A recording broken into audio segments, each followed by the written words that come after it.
जी बिल्कुल, ज़िला चारसद्दा में भी आज बल्दियाती ज़िमनी इंतखाबात हो रहे हैं। ज़िला चारसद्दा के ज़िला कौंसिल की 3 खाली नशस्तों जबकि तहसील कौंसिल के 5 खाली नशस्तों पे इंतखाबात हैं।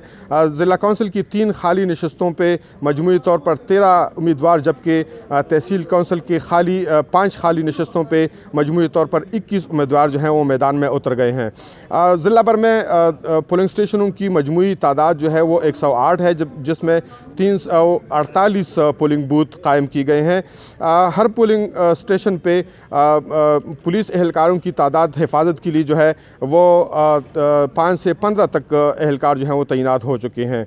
ज़िला चारसद्दा में इन 8 खाली नशस्तों के लिए कुल वोटर्स की तादाद जो है वो 1,43,767 है, जिनमें मर्दों की तादाद जो है वो 82,739 जबकि ख़वातीन की तादाद जो है वो 61,028 है।